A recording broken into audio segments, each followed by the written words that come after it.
बाबा हाँ जी। जब संस्कृत गीता श्लोक पढ़ा है, हाँ जी। अवजानन्ति मां मूढाः श्लोक है ना बाबा? हाँ जी। मनुष्याणां सहस्रेषु कश्चित् सिद्धयति। हाँ जी। हाँ जी। हमें ऐसा नहीं सोचा इतनी ऊंची भगवान हमको हम जैसे साधारण लोगों को मिलता है, लेकिन अभी एक प्रैक्टिकल हुआ है। भगवान बाप के रूप में मिला, प्रेम टीचर के रूप में मिला। जरूर 63 जन्मों की पुण्य कर्मों की फल की ये पहचान हुआ बाप।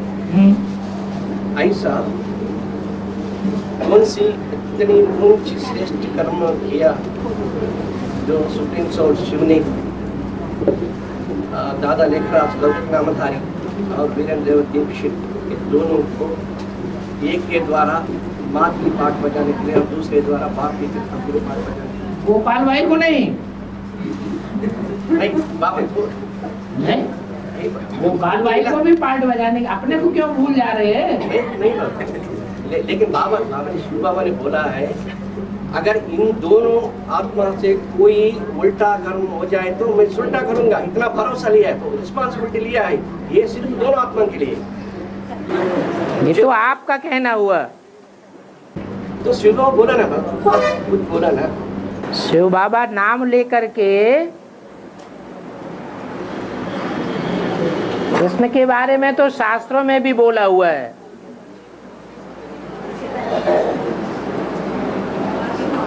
और दादा लेखराज अथवा कृष्ण के बारे में मुरली में भी कुछ न कुछ बहुत कुछ बोल दिया है, लेकिन और कोई नाम के बारे में बाबा ने नहीं बोला है। शास्त्र में तो क्लियर है कि राम कृष्ण में यही अंतर है। कृष्ण वाली आत्मा अपने को भगवान मानती है, भगवान सिद्ध करती है, और राम वाली आत्मा कभी भी अपने को भगवान सिद्ध नहीं करती। तो भगवान दो नहीं हो सकते, भगवान तो जरूर एक ही होगा।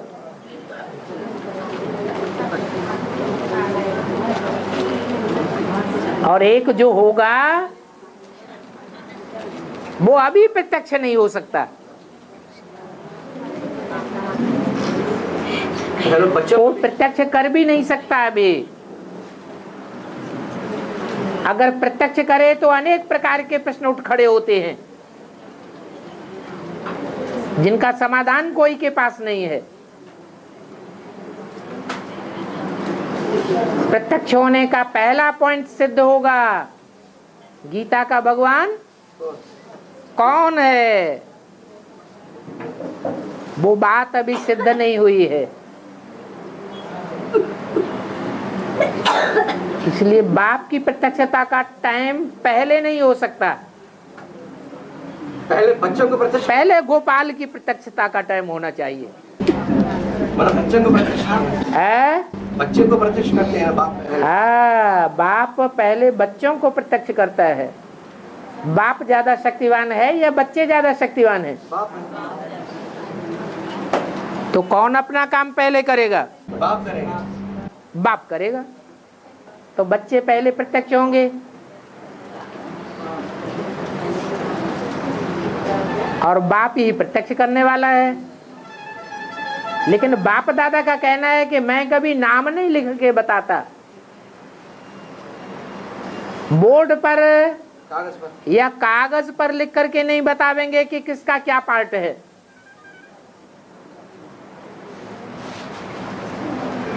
हर बात का प्रूफ होना चाहिए। तो बाप प्रूफ देते हैं,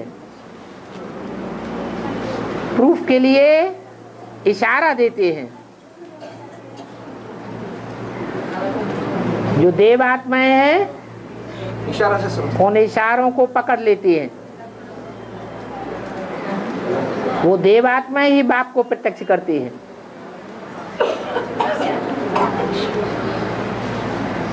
विदेशी प्रत्यक्ष करते हैं लेकिन पूरा प्रत्यक्ष नहीं कर पाते।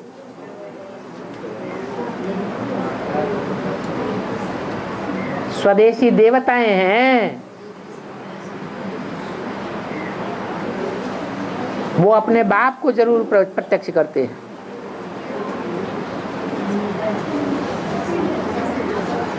नाम लेके प्रत्यक्ष नहीं हो सकता, ढोल बजाने से प्रत्यक्ष नहीं होगा। हो जाएगा? नहीं।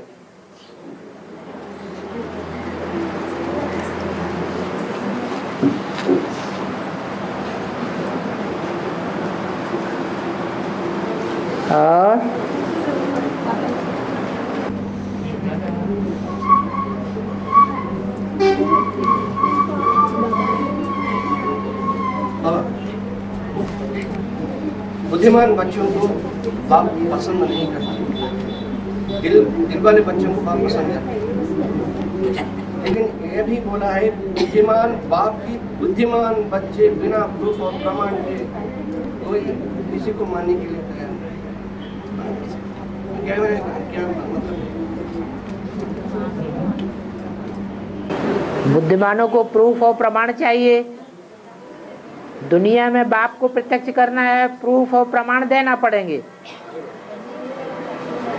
शास्त्रकारों का तो यहाँ तक कहना है कि ब्रह्मा भी उतर आए, साक्षात भगवान ही क्यों न उतर आए, तो भी जब तक शास्त्रों से प्रूफ टैली नहीं होगा तब तक हम मानने वाले नहीं हैं।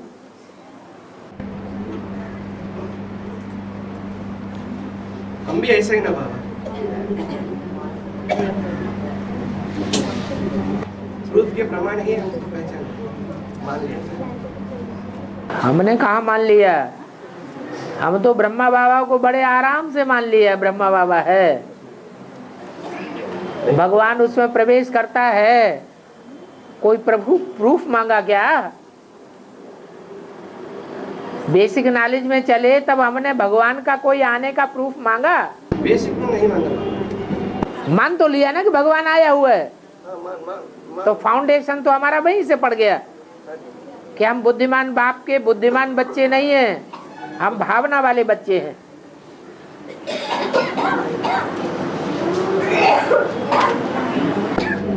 लेकिन बाप की पहचान प्रमाण से ही हुआ ना। वो प्रमाण के आधार पर मानने वाले विदेशी बच्चे हैं या स्वदेशी बच्चे हैं? तब बुद्धिमान बाप के बच्चे बुद्धिमान ऐसे कहने में या ये प्राइज है माना, ये एप्रिसिएशन है या इसका क्या?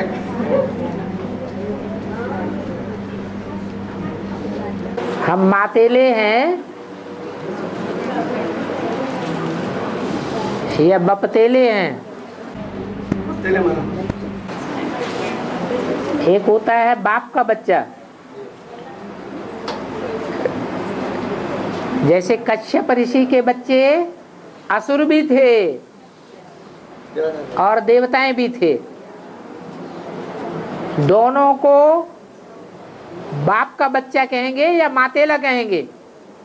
बाप का बच्चा।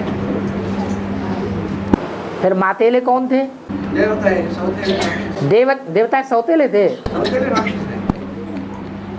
बाप कश्यप जिस माता को विशेष मान्यता देता था, आदित्य, वो माता के बच्चे वो मातेले हुए, बाकी को मातेला नहीं कहेंगे। मातेला ही श्रेष्ठ होता है, सौतेला श्रेष्ठ नहीं होता।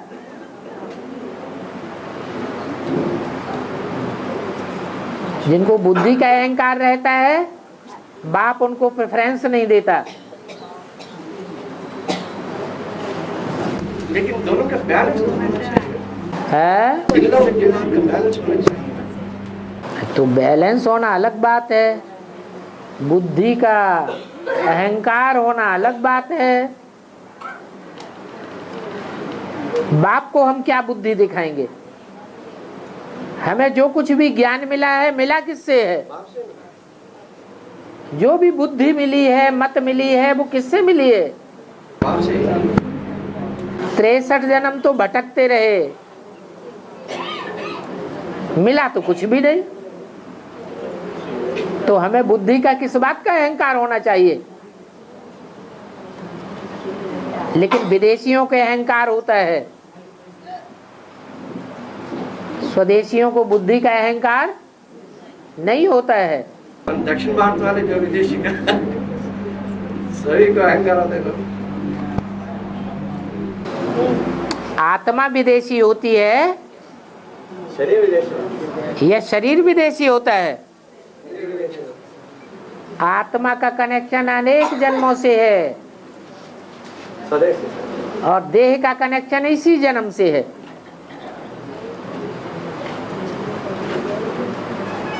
बाप तो कहते हैं जो अच्छे अच्छे बच्चे हैं, उन अच्छे अच्छे बच्चों को विदेश में सेवा के लिए भेजा गया है, ताकि संसार में आवाज निकालें। नहीं तो ये कुंभकर्ण तो सोए पड़े हैं भारत के, वो आवाज निकालेंगे और ये आवाज ठंडी करने वाले हैं। आवाज ठंडी करने वाले कुंभकर्ण तो खुद ही सो रहे हैं, औरों को भी सुला देंगे। इसलिए जो सच्चे साफ दिल बच्चे हैं, आज भी क्या कहा, विदेशियों की क्या विशेषता बताई? साफ दिल बच्चे हैं, जो अंदर बात होती है वो बाहर कर देते हैं, छुपाते नहीं हैं। इसलिए सच्चे दिल पर साहब राजी। और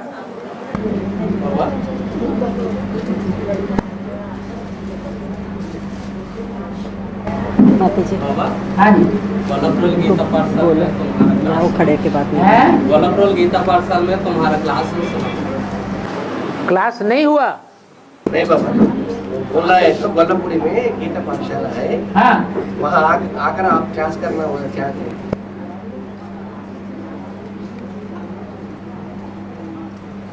वो भी गीता पाठशालाएं खुली हुई हैं। वो गीता पाठशाला वैलिड ही तब कही जाएंगी संसार में जब गीता का ज्ञान देने वाला ज्ञानदाता वहां आकर के पाठ पढ़ाए। तो आज नहीं तो कल आना तो जा होता ही है गीता पाठशालाओं में। कोई भी गीता पाठशाला ऐसी नहीं बचेगी जिसमें गीतापति भगवान जाकर के पाठ न पढ़ाए। या गीता ज्ञान देने वाला, गीता का पाठ पढ़ाने वाला एक ही बाप है।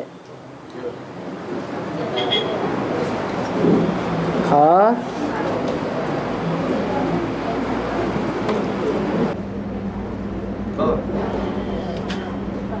पढ़ाई में जो ज्ञान में पढ़ा वो बड़ा ही। हाँ जी, उसका एग्जाम्पल भी बाबा दिया, सनत कुमार, सनंदन, सनत।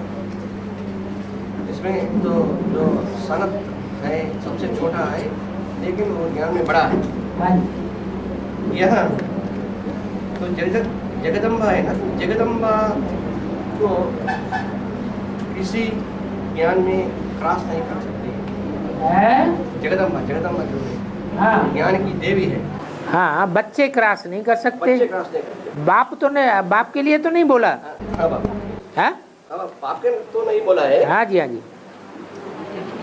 और जो काशी है, चैतन्य काशी, हाँ दूसरा असिद्धों में दूसरा नंबर का मंदिर, हाँ उसमें याद का पावर है, तेज है। हाँ, इनमें दोनों में किसका महत्व है बाप? याद ज्यादा काम देती है या ज्ञान ज्यादा काम देता है? याद देना। याद में पास तो सब सब्जेक्ट में पास, और याद में फेल तो सब सब्जेक्ट में फेल हो जाते हैं। लेकिन याद के आधार पे ज्ञान है। जितना बीज रूप स्टेज में आत्मा टिकती है उतना बुद्धि सूक्ष्म बनती है।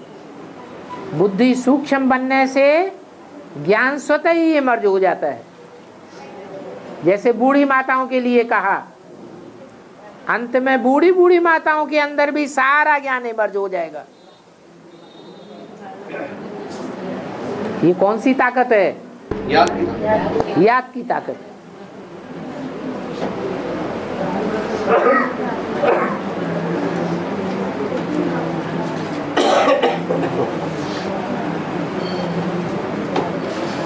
बाबा, है। अगर बाप दादा चाहते हैं तो वापस जा सकते हैं, हाँ जी हाँ।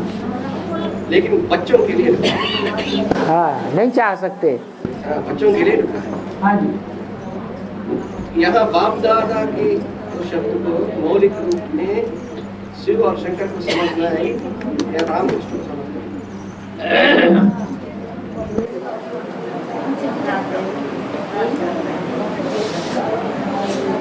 जो रहने वाला ही परम धाम का है, उसे आने जाने की बात क्या हो? जो परम धाम का रहने वाला नहीं है, उनके लिए ये बात है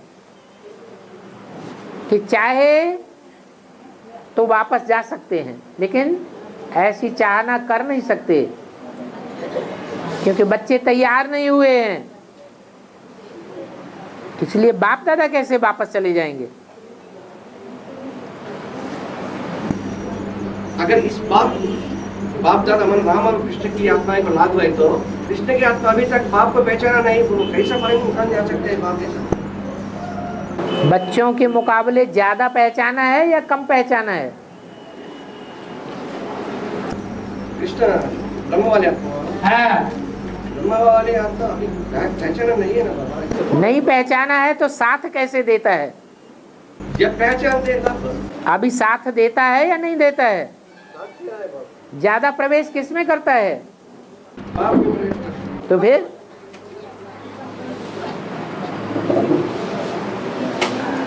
और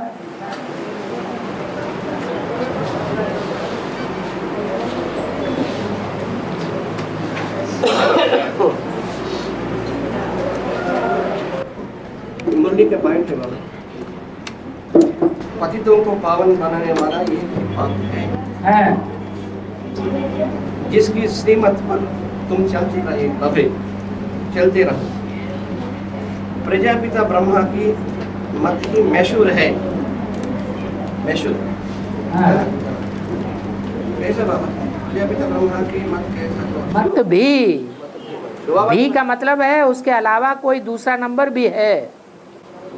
शिव बाबा की, शिव बाबा के अलावा जब हम शिव बाबा कहते हैं तो कौन सी आत्मा की तरफ बुद्धि जाती है?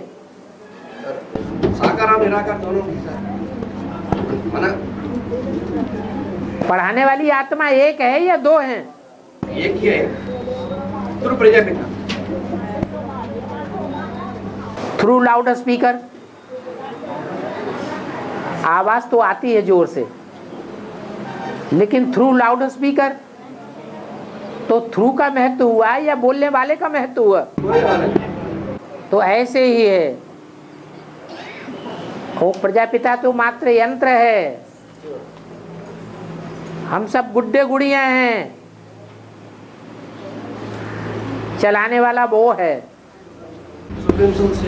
हाँ जी, तो उसी का महत्व है।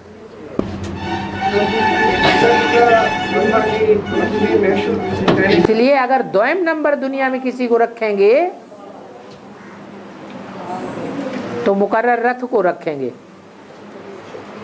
ऊंचते ऊंचे है शिव, फिर ऊंचते ऊंचे है प्रजापिता या Narayan.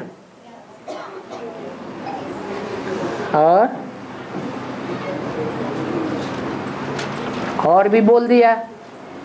Next to God is Shankar Krishna Shankar Krishna Narayan Prajapita, माने चारों ही अलग अलग नहीं है, चारों ही विभूतियां एक ही हैं। और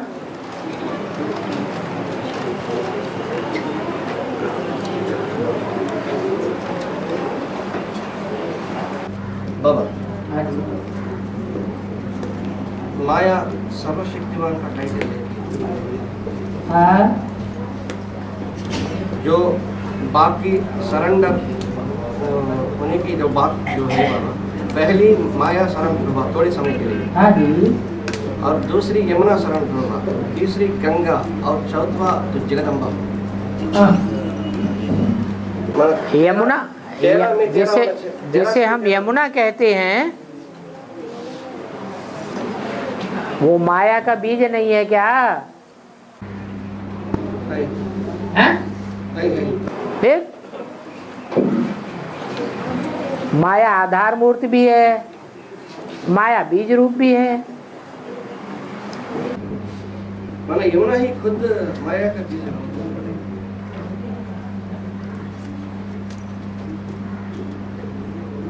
वो तो ठीक है, लेकिन वो थोड़े समय के लिए आपको सरेंडर हुआ, लेकिन तो जगदम्बा जो है, जो लंबे समय के लिए हुआ। यमुना थोड़े समय के लिए हुआ और जगदम्बा बहुत समय के लिए, लंबे समय के लिए हुआ, मिलन मेरा किया बाप से, लेकिन धोखेबाज वो भी दिया ना यमुना। दोनों ही धोखेबाज हुए ना। इसलिए माया धोखा देती है, यह धोखे से परे रहने वाली है। धोखा देती है। माया रावण का काम ही है धोखा देना। उनकी तुलना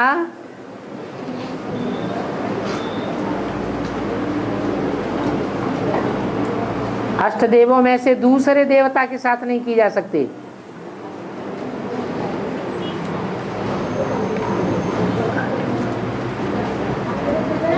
अष्टदेवों को धोखेबाज नहीं कहा जा सकता।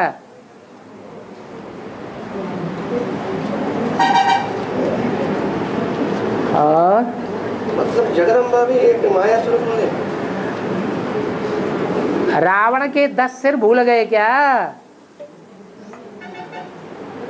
5 माया के मुख और 5 प्रकृति के मुख, 10 मिलकर के रावण के मुख बनते हैं। तो रावण अकेला कुछ कर पाता है या प्रकृति का सहयोग लेकर के कुछ कर पाता है? हाँ जी, माया को प्रकृति के साथ हाथ मिलाना पड़ता है, तब पावरफुल बनती है। आने वाले समय में बहुत खड़ी परीक्षा है आपके। हाँ जी। 2018 की पहले ही होना है ना बाबा, ये सब परीक्षा जो होती है। क्यों? 18 में तो थोड़ों की परीक्षा होगी या सबकी हो जाएगी? थोड़ों की होती है। हाँ जी। और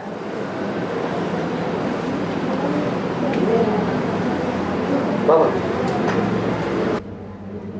इब्राहिम सो जो है द्वापर में सच्ची की दूसरी नंबर की नारायण में प्रवेश करके उनको करप्ट करती है, ऐसे बोला है। हाँ जी। है ना? जो परमधाम से जो फ्रेश आती है इब्राहिम सो, वो दूसरी नारायण को, वो सात्विक आत्मा सत्व प्रधान श्रेणी में आती है, वो कैसे करप्ट करती है? दूसरा नारायण संगम युग में कौन सा करप्शन फैलाता है? दृष्टि के व्यभिचारी की, दृष्टि के क्या व्यभिचार फैलाता है? दृष्टि के व्यभिचारी है। तो जो दृष्टि का व्यभिचार फैलाने वाला है वो 21 जन्म में सबसे जास्ती कमजोर बनेगा या दूसरी आत्मा कमजोर बनेगी? वो बनती है बाबा, लेकिन वो सत्व प्रधान तो जो कमजोर आत्मा बनेगी वो किसी के अंडर में जल्दी आएगी या पावरफुल आत्मा होगी वो किसी के अंडर में जल्दी आएगी? कमजोर आत्मा आएगी बाबा। तो वो 10 करोड़ आत्माओं में से सबसे जास्ती कमजोर आत्मा साबित हो जाती है। क्योंकि संगम युग में उसने ये अभ्यास डाला है पतित बनने का दृष्टि के आधार पर। ये बात उनकी बुद्धि में जल्दी समाती नहीं है कि दृष्टि का लेन देन पतित बनाता है। लेकिन तो ये मूल रूप में विचार फैलाना मूल रूप में इब्राहिम का है, किसका इसका है? बीज रूप आत्माओं में जो कमी होती है वो जड़ों में भी जाती है। जड़ों को आधार मूर्त कहा जाता है। जड़ें बड़ा रूप हैं, बीज छोटा रूप है, लेकिन पावरफुल बीज ज्यादा होता है। यहाँ बीज तो इब्राहिम सोन को समझना है बाबा। इब्राहिम वाले व्यक्तित्व को जन्म देने वाला है बीज। वो तो बीज है बाबा। हाँ जी, लेकिन तो इब्राहिम सोन उनमें प्रवेश करके करप्ट मानो सत्व प्रधानात ऐसी गलती कर कर्म कैसा करते हैं? प्रवेश जो प्रवेश करेगा वो ज्यादा पावरफुल होगा या कम पावरफुल होगा? इसमें कमी है। हम जो पूछ रहे हैं उसका जवाब दो। जो प्रवेश करने वाली आत्मा है ज्यादा पावरफुल है या कम पावरफुल है? प्रवेश करने वाला आत्मा ज्यादा पावरफुल है। तो ज्यादा पावरफुल है, वो दूसरे को दबो चलेगी ना। कैसे ऐसी कैसे कैसे क्या? जैसे आजकल देखा जाता है भूत प्रेत प्रवेश कर जाते हैं, दबोच लेते हैं, फिर जैसे चाहते हैं वैसे शरीर को चलाते हैं, इंद्रियों को चलाते हैं। ब्रह्मा की सोल भी बैल बन करके जैसे चाहती है वैसे चलाती है। अभी शंकर की सवारी बैल पर कहेंगे नहीं कि बैल शंकर के ऊपर सवार है, तो ज्यादा पावरफुल कौन हुआ? अभी बैल हुआ। ऐसे ही ऊपर से आने वाली सतो प्रधान आत्मा द्वापर के आदि में इब्राहिम ज्यादा पावरफुल आत्मा है, और 33 करोड़ देवताओं के बीच में सबसे जास्ती कमजोर आत्मा वो है जो इस्लाम धर्म का आधार मूर्त है, मुख्य। उसमें प्रवेश कर जाती है और मनमाने ढंग से चलाती है।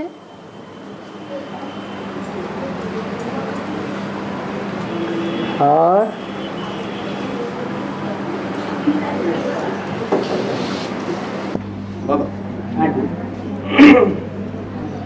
अभी जो कश्मीर की बात पर भारत और पाकिस्तान की, तो कश्मीर का अभी जो स्थूल रूप में कश्मीर की बात पर जो भारत और पाकिस्तान की झगड़ा चल रहा है, इस बेहद में भारत है तो भारत मानव पाप है, भारत को प्रतिबंधित करने वाला, और बेहद में ये बात किसमें लागू होती है? लागू होती है, किसको लागू होती है? हमारा पाकिस्तान और दूसरे भारत है और बीच कश्मीर है। हाँ। उस पर दोनों की लड़ाई हो रही है ना। हाँ। तो यहाँ बेहद में भारत माना तो राम वाले अभी पाकिस्तान कौन है पाकिस्तान और ना पाकिस्तान कौन है? चैतन्य में पाक माने क्या? पवित्र है, कौन है? पवित्र स्थान। स्थान हो, व्यक्ति हो, दोनों के हिसाब से पाकिस्तान किसे कहेंगे? अभी कोई पवित्र है क्या? कौन है? कोई पवित्र शिव। शिव तो उस लिस्ट में आता ही नहीं है, नापाक की स्थान लिस्ट में। और कोई पवित्र नहीं है। शिव तो नापाक की लिस्ट में आता ही नहीं है। उसका पाक और नापाक होना कहना ही बेकार है, क्योंकि उसको तो अपना शरीर नहीं है। जिनको शरीर है उनकी बात बताओ, कौन है पाक और कौन है नापाक? अभी तो वैष्णवी है पाकिस्तान, और पाकिस्तान में शिव प्रवेश नहीं कर सकता। कहाँ प्रवेश करता है? जो अपवित्र होते हैं नापाक स्थान में ही शिव प्रवेश करता है। भारत में। उस नापाक स्थान का नाम आज दुनिया में है भारत। कभी भारत था, आज भी शिव के प्रवेश करने से भारत हो गया। भा माने रोशनी, ज्ञान की रोशनी, और रत माने लगा रहने वाला। शिव ने प्रवेश नहीं किया था तो नापाक स्थान था। शिव के प्रवेश करने से पाक बन रहा है। तो बेहद में पाकिस्तान और नापाकिस्तान दोनों ही क्लियर हैं, वैष्णवी और बेसिक और एडवांस। और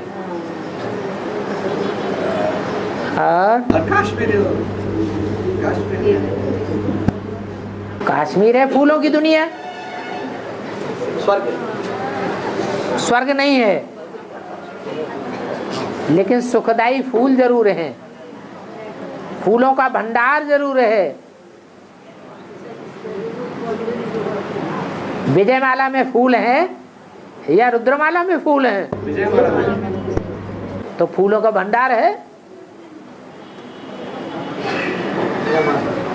और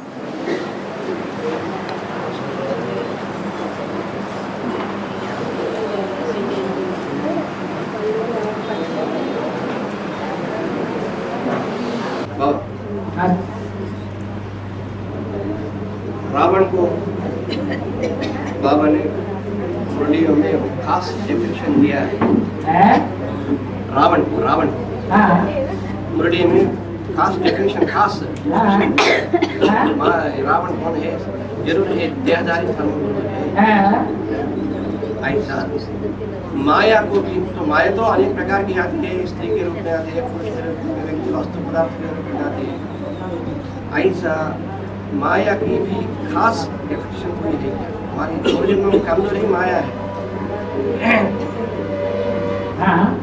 उसका भी जैसे रावण को दिया है, ऐसा माया को भी खास कोई खास डेफिनेशन दिया है। माँ माने नहीं, आया माने आया, माँ आया, ना आया होता तो अच्छा था। ये बीच में आ गई, सारा पुरुषार्थ चौपट कर देती है, इसलिए इसका नाम माया है। तो बीच में आता है कि बीच में टांग अड़ा देती है।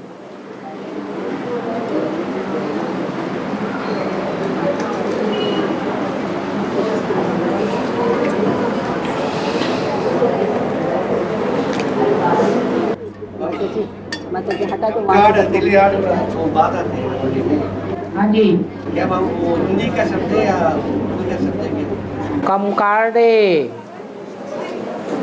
कार माने कार्य, कम कार्य, कम कार्डे दिलियार्डे।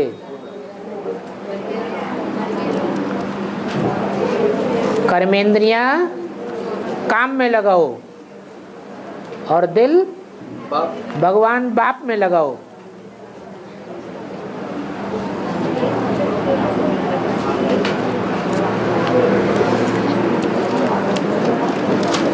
और बाबा हाँ जी, ब्रह्मा को जो 1000 भुजा की सहयोगी है, तो अष्टदेव पता है और 108 भी पता है। अष्टदेव पता है, सूर्यवंशी पक्का सूर्यवंशी, और 108 भी पता है। 9 रूपों की जो 12 होती है, 9 धर्म, और 16,108 भी पता है वो राज के परिवार में आने वाला है। हाँ जी, ऐसा तो ये जो 1000 भुजाएं हैं वो खास विशेष सहयोग बाप को देती है, उसके बारे में क्या?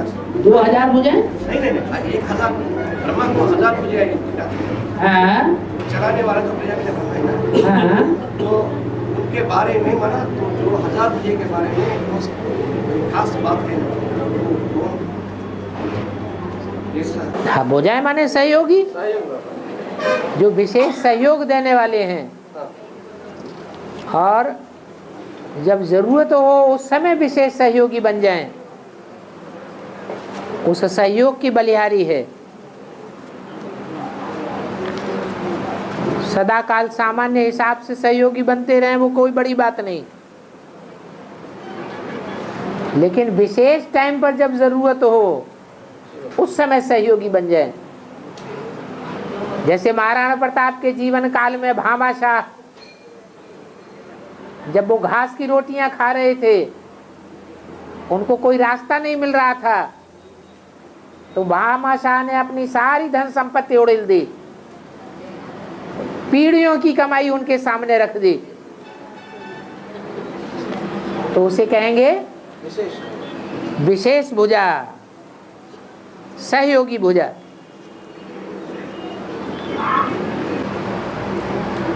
और बाबा नवविध ब्राह्मण है, नवविध भक्ति भी है, नवविध भक्ति भी है, नवदा भक्ति है और नवदा याद भी है।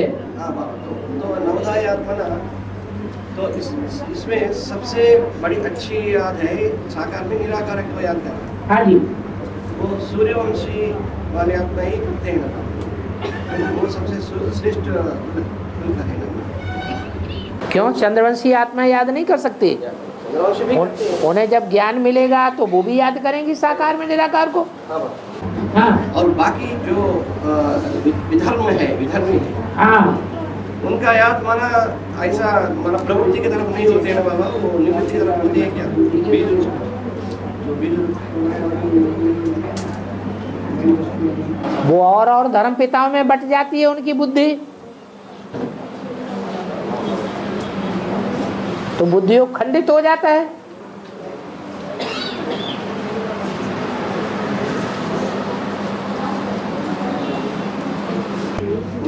उनकी याद प्रवृत्ति नहीं होती, प्रवृत्ति की तरफ नहीं होती।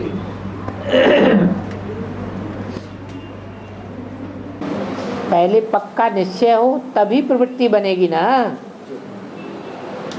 निश्चय को माया हिलाती डुलाती रहे तो पक्की प्रवृत्ति कहाँ हुई?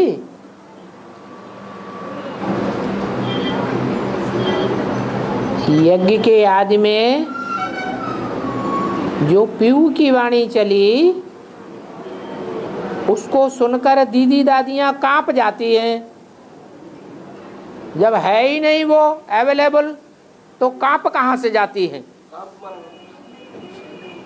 शिवरिंग करना, कंपित होना। हाँ, वो वाणी होगी, सुनने को मिलेगी तभी तो कांपने न कांपने की बात होगी। अभी वो वाणी अवेलेबल है तो कांपने की बात कहाँ से पैदा हो गई? हाँ, पीयू का नाम सुन करके जब से एडवांस पार्टी निकली है और प्रजापिता की बात क्लियर की है तो प्रजापिता की बात सुन करके वो कांप जाती है। पहले पीयू की बात बताती थी, अभी पीयू का नाम लेना भी बंद कर दिया है।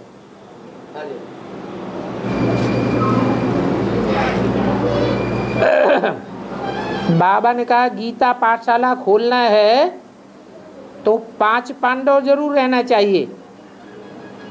तो 5 पांडव के लिए ही क्यों बोला है? जो गीता के भगवान के महावाक्य हैं उनको फॉलो किसने किया? कौरवों ने फॉलो किया क्या? यादवों ने फॉलो किया क्या? पांडवों ने ही फॉलो किया।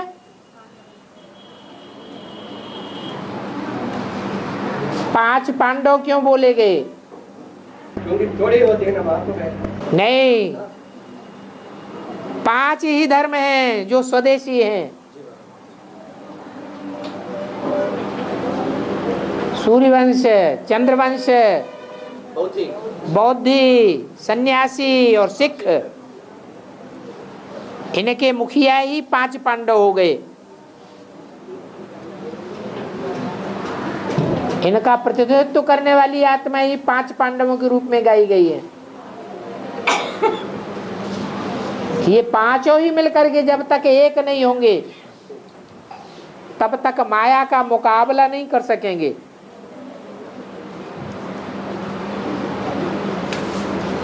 पांचों उंगलियां चाहिए।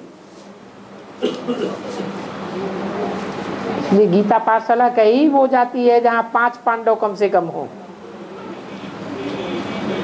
होनी तो चाहिए छठी द्रौपदी भी और 7वीं कुंती भी होनी चाहिए। ज्ञान में चलने वाले परिवार जब आमने सामने मिलते हैं तो ओम नमः शिवाय कहना चाहिए या ओम शांति कहनी चाहिए? वाणी से परे होना चाहिए। स्टेज बनी होगी तभी वाणी से परे होंगे, या स्टेज नहीं बनी होगी तो भी वाणी से परे हो जाएंगे? अभी नहीं बना है, लेकिन मुरलियों में ओम शांति की बात आती है। हाँ, मुरलियों में ओम शांति की बात तो आती है, क्योंकि मुरलियाँ जिसके द्वारा बोली गई हैं उसने स्वयं उसे पहचाना नहीं प्रैक्टिकल जीवन में। और यहाँ तो सिर्फ मुरलियाँ सुनने की बात है, सुनाने की बात है, धारण करने की बात है और प्रैक्टिकल जीवन में चलने की भी बात है।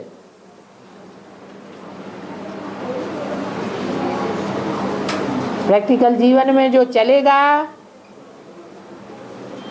वो एक को पहचान करके या दो को पहचान करके नमन करेगा या एक को नमन करेगा? एक ही पहचान है। एक तो पहचान में आता ही नहीं, वो तो बिंदी है, वो देखने में ही नहीं आता है।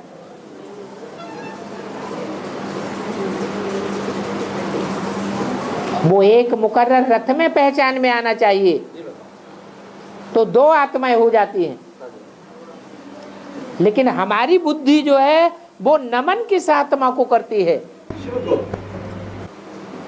नमः शिवाय, नमः शंकराय नहीं कहा जाता। क्या कहा जाता है?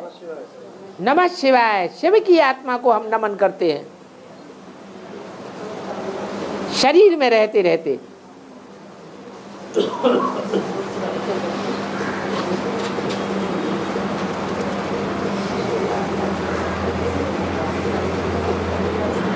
तो ऐसी पक्की स्टेज बनी है तो ठीक है। ओम नमः शिवाय कहने की भी दरकार नहीं है। एक दूसरे को देखा, दृष्टि मिली और वाइब्रेशन से ही एक दूसरे को समझ जाएंगे, समझा देंगे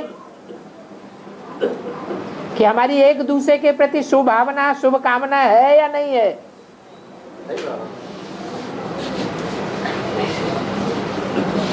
नहीं तो मुख से कहने वाले तो बहुत होते हैं, ओम नमः शिवाय, ओम शांति।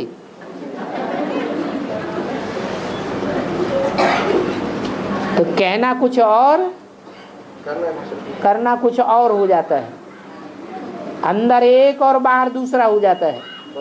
बड़ी खतरनाक है।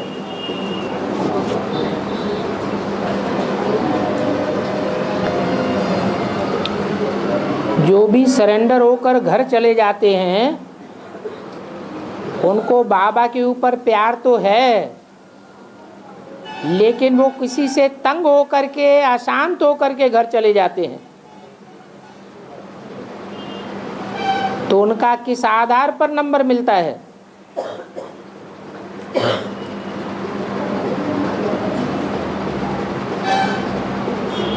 अशांत करने वाली माया है, माया रावण है या बाप है? सरेंडर होने वालों ने एग्रीमेंट किससे किया है? बाप से किया। तो बाप को छोड़ करके क्यों चले जाते हैं?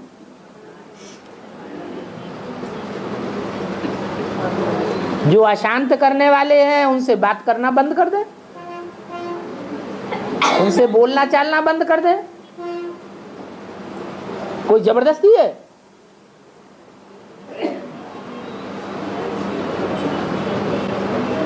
नहीं बात करते? नहीं चलेगा क्या? चलेगा या नहीं चलेगा? चलेगा।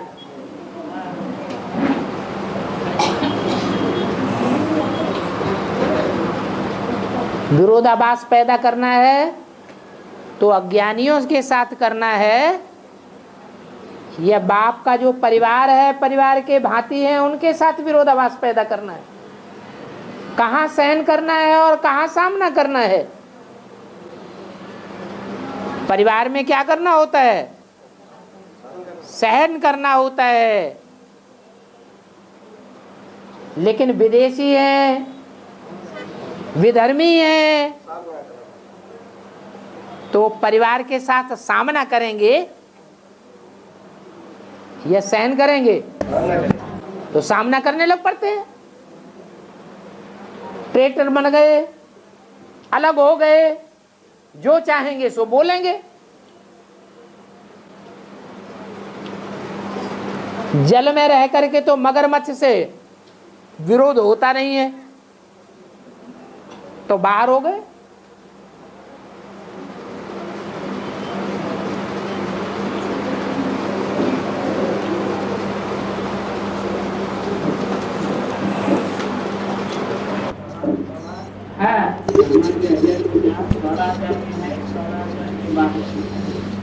बोला हुआ है 16,000 में आने से अच्छा तो ये है कि बड़े बड़े साहूकार बन जाएं। बड़े बड़े साहूकार भी राजा के नजदीक गद्दी डाल करके बैठते हैं। उनको भी ढेर के ढेर दास दासियां होते हैं। जैसे राजा के महल होते हैं, वैसे उनके महल माड़ियां अटारियां होते हैं।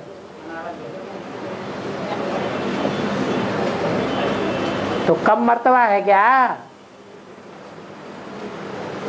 हाँ, राज परिवार वालों के अधीन जरूर रहते हैं। तो वो हैं अधीन, और राज परिवार वाले हैं नंबरवार स्वाधीन।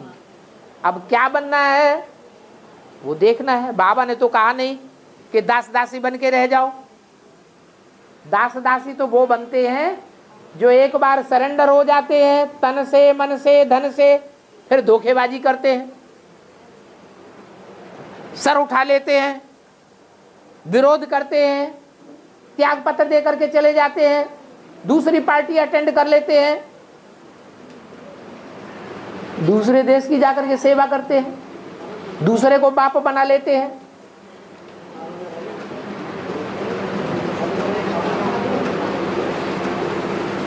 उनको दो गला कहेंगे या मातेला कहेंगे?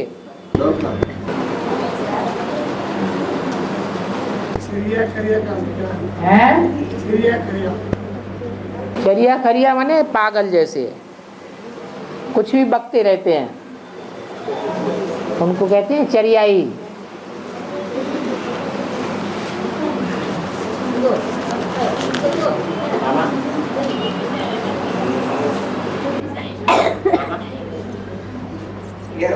हाँ, पेड़ पौधों में भी आत्मा होती है ना? पेड़ पौधों में भी आत्मा होती है ना? हाँ जी। तो सभी आत्माओं का बाप शिव बाप है। लेकिन पहले पढ़ाने किसको आएगा? मनुष्य को आए है? सबको तो नहीं पढ़ाने आएगा। हाँ जी। तो उनके प्रति शिव बाप का रिस्पॉन्सिबिलिटी क्या होता है? उसको पिता क्यों कहा जाता है? ये बहुत पद जो पहचानता है उनका पहले बाप है। जो बाद में पहचानते हैं उनका बाद में बाप है।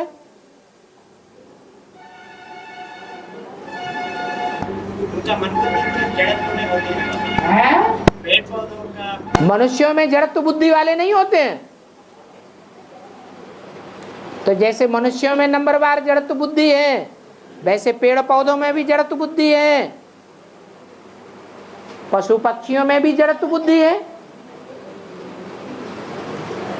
लेकिन पशु पक्षी को बाप की पहचान या ना पहचान ऐसी कोई नहीं होता है। वाइब्रेशन तो पकड़ते हैं। मनुष्य सुधरता है तो जानवर सुधरते हैं कि नहीं सुधरते हैं? मनुष्य के वाइब्रेशन में रहने वाले जानवर ज्यादा बीमार पड़ते हैं या जंगल में रहने वाले जानवर ज्यादा बीमार पड़ते हैं? मनुष्य। क्यों? क्योंकि मनुष्यों का वाइब्रेशन उनको लग जाता है। वो मनुष्यों के वाइब्रेशन से जल्दी प्रभावित हो जाते हैं जानवर। अष्टदेव जो हैं वो भी भगवान के बच्चे हैं जो सजा नहीं खाते हैं, बाकी सब सजा खाते हैं। तो जो सजा खाने वाले बच्चे हैं, क्या वो भगवान के बच्चे नहीं हैं? क्यों नहीं हैं? बच्चे तो हैं, लेकिन दुष्ट कर्म करने वाले हैं, नहीं मानते हैं। तो फिर उनको सुधारने के लिए क्या किया जाता है? दंड विधान करना पड़ता है।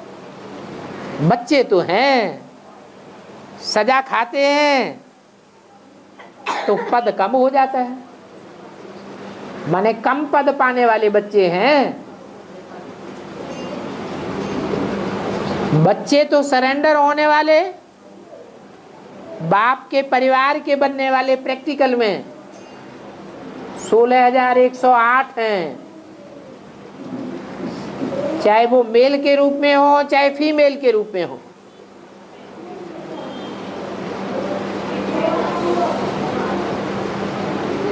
दोनों ही 16,108 के अंदर है। बाकी कोई बात जल्दी मान लेते हैं, कोई बात नहीं मानते हैं। बात नहीं मानते हैं, अड़ जाते हैं, तो सजा खाते हैं। सजा खाते हैं, उतना पद नीचा हो जाता है। कोई तो 16,000 में ऐसे भी हैं जो 21 जन्मों में से जो आखिरी जन्म होगा, उस आखिरी जन्म में अंतिम 2-4 वर्षों में जाकर के प्रिंस या प्रिंसेस बनेंगे। एक जन्म के लिए 2-4 वर्षों के लिए प्रिंस प्रिंसेस बन के रह जाएंगे, बाकी दास दासी बनते रहेंगे। तो वो दास दासी बनना अच्छा या प्रजा वर्ग में साहूकार बनना अच्छा? उनसे तो अच्छा है प्रजा वर्ग में साहूकार बनते रहें। सरेंडर होना है तो बुद्धि को सरेंडर करके रखना है, जैसे चलाए वैसे चलना है। सर अंडर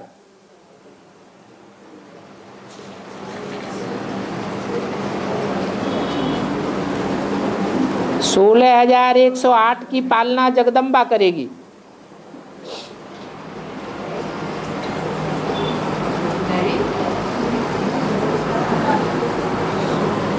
जगदम्बा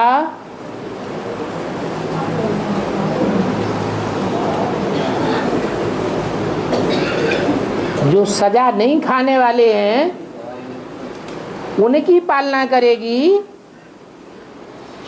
या जो सजा खाने वाले हैं उनकी पालना करेगी? जगदम्बा तो सबका अम्बा है ना। अम्बा तो है, लेकिन पालना किसकी करेगी? सजा नहीं खाते उसको, सजा नहीं खाते हैं, सजा नहीं खाते हैं उनकी पालना वैष्णवी देवी खास करेगी। वैष्णवी क्या?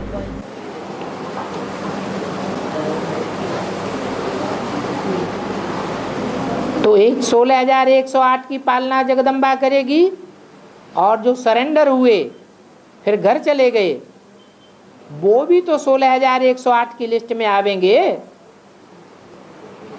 क्योंकि बाप ने गारंटी ली है कि सरेंडर हो गए, बाप के बन गए, तो भले भाग गए तो भी उनको आना कहाँ पड़ेगा? परिस्थितियां मजबूर कर देंगी बाप के पास आने के लिए।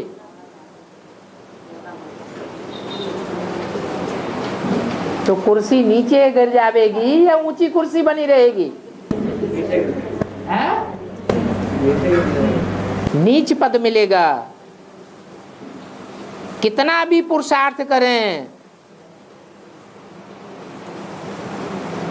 जो पहले पद बनने वाला था वो पद दोबारा आने पर नहीं बन सकता।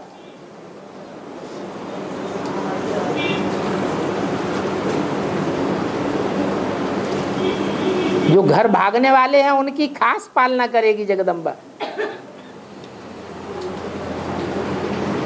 क्योंकि ट्रेटर बनने वालों में जगदम्बा सबसे पावरफुल है। या कमजोर है? सबसे पावरफुल है। तो कौन सा ग्रुप बनाएगी? माँ कालियों का ग्रुप बनाएगी या गोरियों का ग्रुप बनाएगी?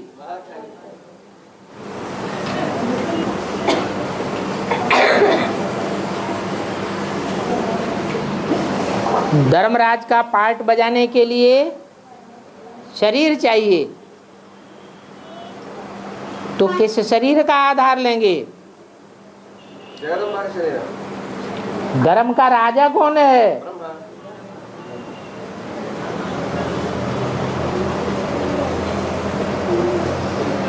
और धर्मराज अष्ट देवों की लिस्ट में है या नहीं है? नहीं है। हाँ? अष्टदेव में आते क्या? तो ब्रह्मा अष्टदेव में नहीं आते। पक्का उनका शरीर है ब्रह्मा का? नहीं, जगदम्बा में प्रवेश करती है। जगदम्बा अष्टदेवों की लिस्ट में आती है? नहीं आती है। बाप आती है। बाप एक हो गया, बाकी 7 और बचे। दक्षिण भारत के होते हुए अष्टदेवों का चित्र नहीं देखा? देखा है। देखा, उसमें धर्मराज है या नहीं है? अष्टदेव। यमधर्मराज। यमधर्मराज। हाँ, यमराज। यमराज है या नहीं है? तो फिर माने अष्टदेवों में से कोई एक है जो निमित्त बनता है।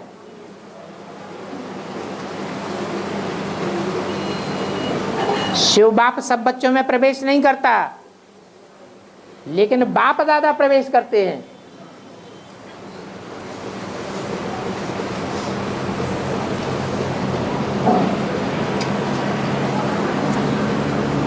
बाप तो प्यार का सागर है या मार का सागर है? वो प्यार का सागर का ही पार्ट बजावेगा या मार का सागर का पार्ट बजावेगा?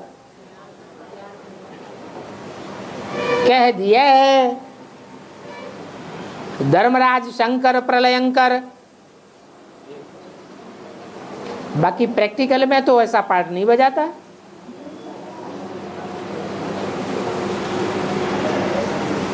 संगार का पार्ट कौन बजाती हैं? शक्तियां बजाती हैं। अष्टदेव में जो जरूर है, जरूर कोई शक्ति है उसके द्वारा तो ब्रह्मा सजाई देते हैं। जो धर्मराज का पार्ट बजाएगी, निमित्त बनेगी। तो कौन से नंबर पूछ रहे हो? है तो कौन से नंबर पर पूछ रहे हैं? क्या? कौन से नंबर पर? अष्टदेव में कौन से नंबर में? तो ये धर्म द्वारा ब्रह्मा ऐसी धर्मराज के पार बजाते। अष्टदेव में 2 प्रत्यक्ष हुए या नहीं हुए? तो 2 के बाद तीसरा नंबर किसका है? धर्मराज का है। अष्टदेवों में एक है सूर्यवंश का बीज और दूसरा है चंद्रवंश का बीज और तीसरा है इस्लाम धर्म का बीज। कायदे कानून को कड़क रूप से कौन पकड़ता है? कौन सा धर्म? फिर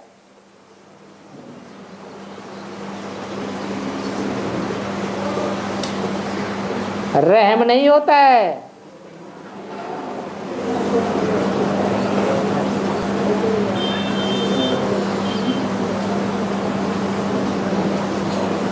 दुर्योधन को राज्य तो मिला और पांडवों को वनवास मिला, लेकिन आखिर में कौरव सारे खलास हो गए।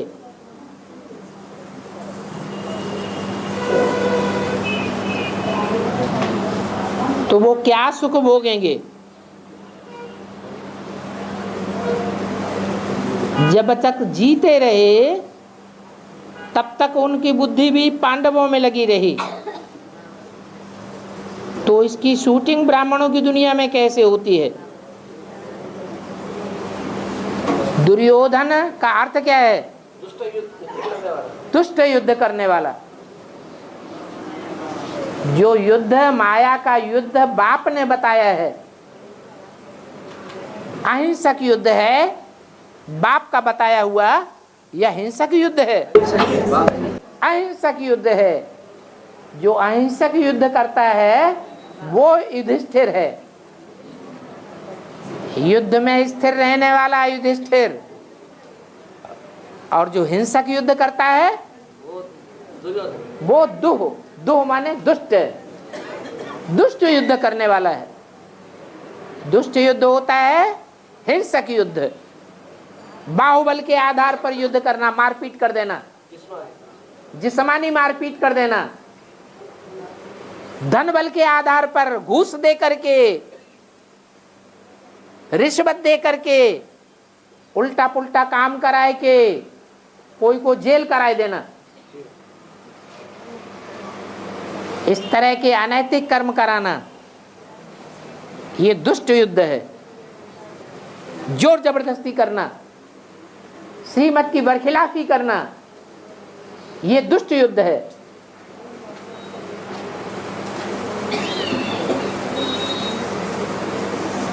एडवांस में आने वालों को दुष्ट युद्ध करने वाले कौन है, वो बुद्धि में आ जाना चाहिए। ज्यादा संख्या दुष्ट युद्ध करने वालों की अभी एडवांस में है या बेसिक में है?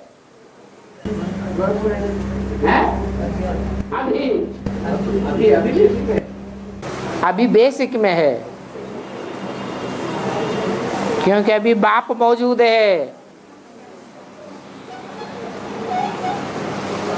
इसलिए सब ठीक ठाक ही चल रहा है।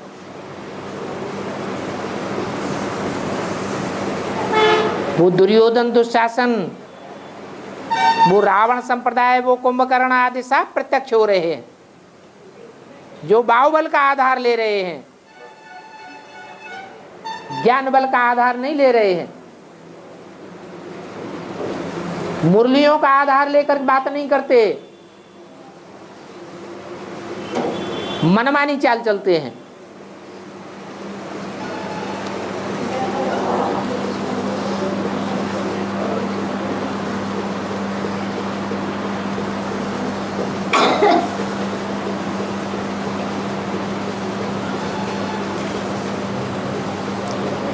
बाबा ने कहा है, छोटी मधुमक्खी का शहद आंख में लगाने से आंख की रोशनी बढ़ती है, तो इसका बेहद में शूटिंग कैसे होती है?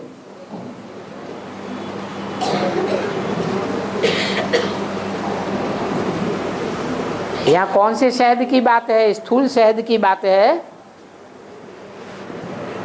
या मिठास की बात है, जो मुख से निकलता है, व्यवहार से निकलता है, दृष्टि से निकलता है, वृत्ति से निकलता है?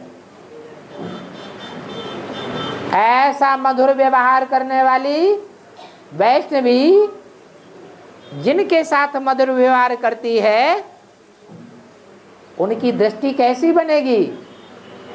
दिव्य दृष्टि बनती है या क्रूर दृष्टि बनती है? दिव्य दृष्टि बनती है।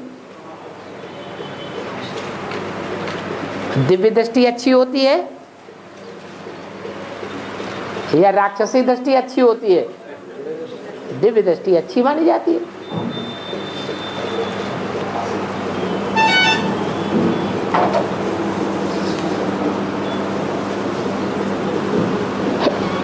शास्त्रों में बताया है कि यमुना अपने माता पिता का विरोध नहीं करती है, फिर भी उसका बेहद में इतनी ग्लानि क्यों है? अरे यमुना की महिमा है या ग्लानि है? गंगा यमुना नदियों की महिमा होती है या ग्लानि होती है? महिमा है। हाँ, गंगा के मुकाबले अगर कहें तो यमुना की महिमा कम है, ये कहेंगे। वो कम इसलिए है कि गंगा की देह अभिमान की मिट्टी चिपकने वाली नहीं होती है, मोह ममता पैदा करने वाली नहीं होती है, अटैचमेंट पैदा करने वाली नहीं होती है।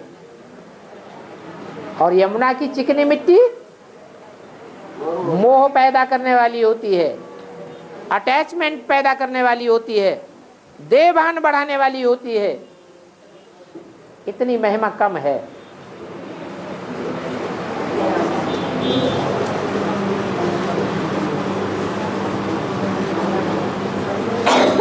बाबा सूर्यवंशियों की मां संध्या वो सूर्य लोक को और सूर्य को 2 बार छोड़कर चली जाती है और सूर्य से डरती भी है। ऐसे क्यों होता है?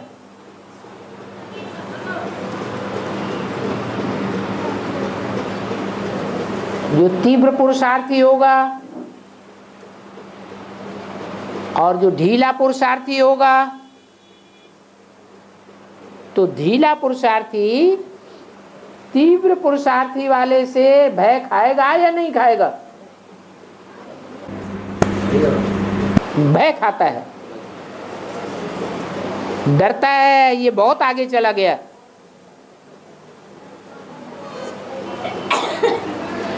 इसलिए संध्या भी 2 बार छोड़ के चली जाती है। यज्ञ के आदि में भी छोड़ करके गई होगी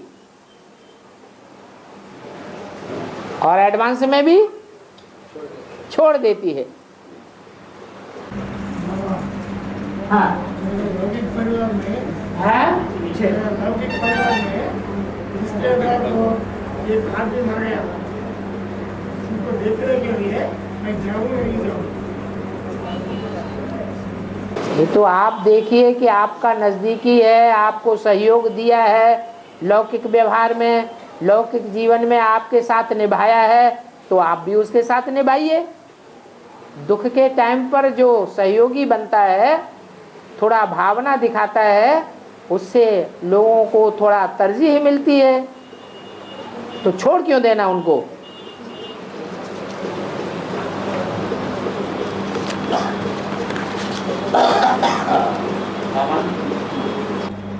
हाँ जी। बच्चे बाप को साकार में निराकार को याद करते हैं, तो शंकर कैसे याद कर सकते हैं? किसको याद करते हैं और कैसे याद करते हैं? उसको पहचान कम है क्या? शंकर को, जो शंकर वाली आत्मा होगी, उसको कम पहचान होगी क्या? उसको कम पहचान होगी या औरों के मुकाबले जास्ती पहचान होगी? जास्ती पहचान होगी।